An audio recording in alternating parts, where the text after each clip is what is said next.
खाड़ी युद्ध में ईरान ने अमेरिका को कैसे चौंकाया। जब संयुक्त राज्य अमेरिका और इजराइल ने ईरान के खिलाफ अपना युद्ध शुरू किया तो कई लोगों को तेहरान की प्रतिक्रिया सीमित होने की उम्मीद थी।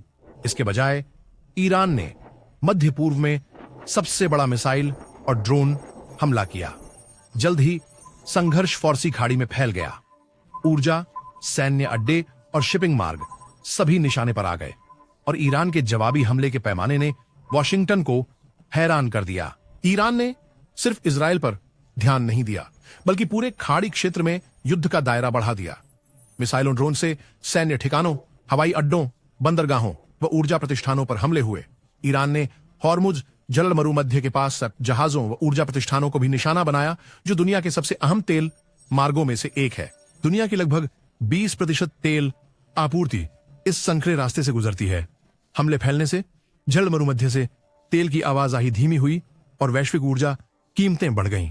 सैन्य विश्लेषकों का कहना है कि ईरान ने कम में अधिक किया है। अमेरिका और इजराइल की संयुक्त शक्ति के सामने भी तेहरान ने कई फायदे उठाए। खाड़ी के ठिकानों से भौगोलिक निकटता, पूरे क्षेत्र में व्यापक खुफिया नेटवर्क, अपेक्षाकृत सस्ती लेकिन प्रभावी ड्रोन तकनीक।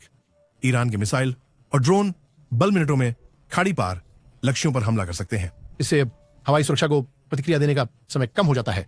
ईरान के शस्त्रागार में शाहिद ड्रोन परिवार एक प्रमुख हथियार है जिसका इस्लामिक रिवोल्यूशनरी गार्ड कॉर्प्स व्यापक रूप से उपयोग करता है। ये ड्रोन अपेक्षाकृत सरल है।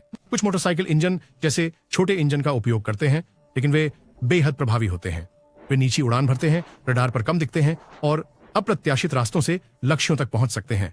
इससे पारंपरिक वायु रक्षा प्रणालियों के लिए उनका पता लगाना और उन्हें रोकना मुश्किल हो जाता है। कुछ मामलों में विश्लेषकों का कहना है कि ड्रोन यूक्रेन युद्ध में रूस के अनुभव से सीखी गई तकनीक भी अपना सकते हैं। ईरान की एक और अहम रणनीति रडार प्रणालियों पर हमला करना रही है। खाड़ी में कई शुरुआती चेतावनी रडार संघर्ष के शुरुआती दिनों में क्षतिग्रस्त हो गए थे। इन प्रणालियों को निष्क्रिय करके ईरान ने बड़े हमलों से पहले हवाई रक्षा नेटवर्क को अंधा करने की कोशिश की। यह रणनीति आधुनिक इलेक्ट्रॉनिक और ड्रोन युद्ध में इस्तेमाल होने वाली रणनीतियों जैसी है। हमलों की व्यापकता के बावजूद ज्यादातर मिसाइलों और ड्रोनों को अमेरिकी, इजरायली और खाड़ी देशों की हवाई सुरक्षा ने रोक दिया है। साथ ही अमेरिकी और इजरायली सेनाएं ईरान के मिसाइल लॉन्चरों और ड्रोन ठिकानों को निशाना बना रही हैं। इजरायली अधिकारियों का कहना है कि ईरान के अधिकांश प्रक्षेपण तंत्र नष्ट हो चुके हैं। नतीजतन ईरानी हमलों की दर घटने लगी है, लेकिन विश्लेषकों का मानना है कि ईरान ने अपने कुछ सबसे उन्नत हथियार जैसे तेज जेट ड्रोन और परिष्कृत मिसाइलें अभी भी बचाकर रखे हैं। यह संघर्ष आधुनिक युद्ध के बारे में कुछ अहम बता रहा है। हजारों डॉलर के सस्ते ड्रोन करोड़ों डॉलर की वायु रक्षा प्रणालियों से सुरक्षित बुनियादी ढांचे को खतरा दे सकते हैं। यह लंबी घर्षण युद्धों में खतरनाक असंतुलन पैदा करता है। अमेरिका के लिए सबसे बड़ा आश्चर्य शायद ईरान की क्षमताएं नहीं थीं, यह शायद तनाव के बढ़ने की गति और उसका पैमाना था।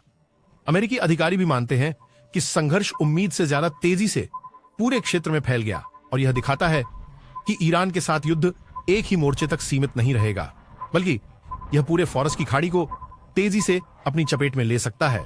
यह युद्ध सिर्फ ईरान और इजराइल के बारे में नहीं है, यह पूरे मध्य पूर्व के रणनीतिक माहौल को नया आकार दे रहा है। ऊर्जा बाजार, शिपिंग मार्ग और सैन्य संतुलन सभी की परीक्षा हो रही है और यह संघर्ष दिखा रहा है कि ड्रोन, खुफिया नेटवर्क और लंबी दूरी के सटीक हथियारों से संचालित आधुनिक युद्ध सबसे शक्तिशाली सेनाओं को भी चुनौती दे सकता है।